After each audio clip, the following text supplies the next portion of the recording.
అమలు చేయకుండా 420 హామీల్లో కనీసం ఒక్క హామీ అమలు చేయకుండా ఇవాళ ఒక్క కొత్త ప్రాజెక్టుకు ఇటుక కూడా పెట్టకుండా 1,62,000 కోట్ల అప్పు చేసినందుకు గవర్నర్ గారు ఏమన్నా మందలిస్తారేమో రేవంత్ రెడ్డి గారిని అనుకుంటే మరి అక్కడ కూడా గాంధీ భవన్లో ఒక కార్యకర్త చేసే ప్రసంగం లాగా ఇవాళ గవర్నర్ గారి ప్రసంగం సాగింది. ఒక మాటలో చెప్పాలంటే తెలంగాణలో మా పిల్లలకు అర్థమైంది నేను చెప్తే.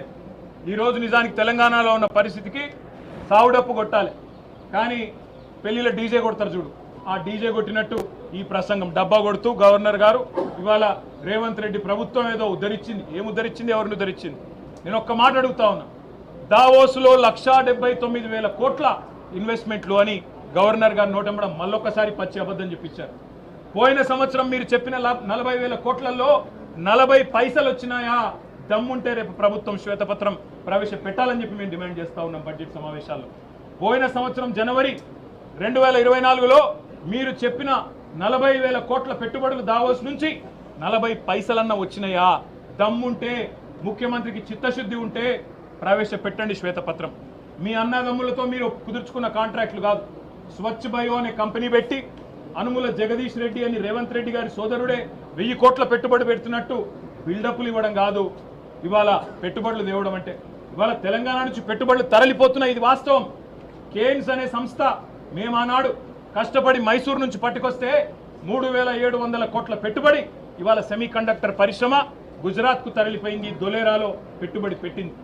కార్నింగ్ అనే పరిశ్రమ 1000 కోట్ల పరిశ్రమ మేము ఆనాడు పట్టుకొస్తే ఈరోజు తమిళనాడుకు పోయింది, ఆ పరిశ్రమ చెన్నైలో పెడతా ఉన్నారు. అదేవిధంగా ప్రీమియం ఎనర్జీ అనే కంపెనీ 1,700 కోట్ల పెట్టుబడి సోలార్ కంపెనీ ఇవాళ ఆంధ్రప్రదేశ్కి తరలిపోయింది.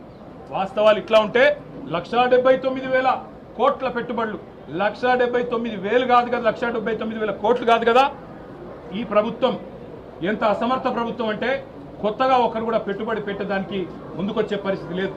వీళ్ళ ఆర్ఆర్ ట్యాక్సులు, వీళ్ళ కమిషన్లు, వీళ్ళ దాడికి తట్టుకోలేక నిర్మాణ రంగం కుదేలైపోయింది. రియల్ ఎస్టేట్ మొత్తం అస్తవ్యస్తమైపోయింది. ఇప్పటికే నిర్మాణ రంగం పూర్తి స్థాయిలో పడిపోయిన పరిస్థితి. ఇంకోవైపు ప్రభుత్వమే స్వయంగా చెప్తా ఉంది ఇప్పటి వరకు తమ ఫిస్కల్ టార్గెట్లు రీచ్ కావడం లేదని బడ్జెట్లో కూడా చెప్తారని అనుకుంటా ఉన్నాం. కాబట్టి పరిస్థితి ఏమో ఇట్లా ఉంటే ప్రతి పదం గవర్నర్ గారితో ఈరోజు చెప్పించింది అబద్ధం, ప్రతి మాట ఈరోజు గవర్నర్ గారి నోటంబడ వచ్చింది అసత్యం, ప్రతి వాక్యం పచ్చి మోసం. మరి మోసం చేసింది ఇవాళ తెలంగాణ ప్రజల్ని మాత్రమే కాదు, గవర్నర్ గారిని కూడా ఈ రాష్ట్ర ప్రభుత్వం మోసం చేసింది, గవర్నర్ గారిని కూడా అవమానించింది. ఇంకొక మాటలో చెప్పాలి అంటే దశ దిశ ఏదీ లేని కేవలం ఒక డబ్బాలో గులకరాలు వేసి ఊపితే ఎట్లా అయితే సౌండ్ వస్తుందో అట్లాంటి అది పరిస్థితి తప్ప ఇంకొక మాట కూడా లేదు. ఇంకా దారుణమైన మాట, బీసీలను కులగణన పేరుతో వంచి అవమానించి, ఈ మాట మేమనలేదు, ఒక కాంగ్రెస్ ఎమ్మెల్సీ గారంటే ఆయనను కూడా సస్పెండ్ చేసి పారేసినారు. మీరు ఎట్లా తగ్గిస్తారయ్యా? కేసీఆర్ గారి ప్రభుత్వం ఉన్నప్పుడు సమగ్ర కుటుంబ సర్వేలో ఆనాడు 56% ఉన్న బీసీలు ఈరోజు 46 ఎట్లయితారని చెప్పి ఒక ఎమ్మెల్సీ గారు అడిగితే ఆయనను తీసుకుపోయి పార్టీలో సస్పెండ్ చేస్తారు. ఇవాళ మేమనడం కాదు కదా, రాష్ట్రంలో ఒక్క బీసీ సంక్షేమ సంఘం మీ లెక్కలు కరెక్ట్ అంటుందా? ఒక్క బీసీ బిడ్డ మీ లెక్కతో ఏకీభవిస్తున్నాడా? అదేవిధంగా మీ ఎమ్మెల్సీలు మీ ఎమ్మెల్యేలైనా కనీసం వాళ్ళైనా ఏకీభవించే పరిస్థితి ఉందా?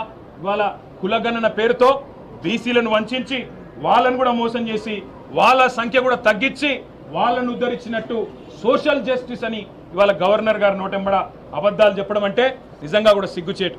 అదేవిధంగా కాంగ్రెస్ తల్లిని తీసుకొచ్చి రుద్ది, కాంగ్రెస్ తల్లిని సెక్రటేరియట్లో పెట్టి, రాహుల్ గాంధీ తండ్రిని సెక్రటేరియట్ ముందు పెట్టి అదేదో గొప్ప పని చేసినట్టు, తెలంగాణకు వాళ్ళేదో ఉద్ధరించినట్టు సిగ్గు లేకుండా మాట్లాడుతున్న ఈ ప్రభుత్వానికి మేము చెప్పేది ఒకటే, కాంగ్రెస్ తల్లిని రాహుల్ గాంధీ తండ్రిని మంచిగా భద్రంగా ప్యాక్ చేసి గాంధీ భవన్ పంపిస్తాం 3 ఏళ్ల తర్వాత, తప్పకుండా ఎక్కడ పెట్టుకోవాలో అక్కడ పెట్టుకోండి అని చెప్పి కూడా తెలియజేస్తూ గవర్నర్ గారి ప్రసంగం ఈరోజు పూర్తి స్థాయిలో ప్రజలను వంచడమే కాకుండా, ప్రజలను మోసం చేయడమే కాకుండా గవర్నర్ గారి ప్రతిష్టను కూడా తగ్గించిందనే మాట కూడా నేను మీకు తెలియజేస్తా ఉన్నా. Thank you.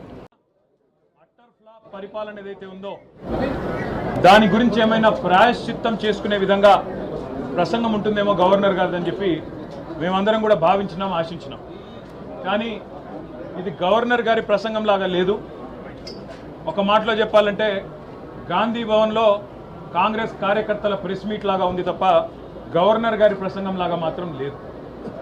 పాపం పెద్ద ఆయన గవర్నర్ గారి నోటెంబడి కూడా చాలా అబద్ధాలు, ఒకటి కాదు రెండు కాదు, ఎన్నో అబద్ధాలు, ఎన్నో అర్ధసత్యాలు, ఎన్నో అసత్యాలు కూడా పాపం వారి నోటెంబడి కూడా పలకాల్సి రావడం మేము కూడా బాధపడతా ఉన్నాం.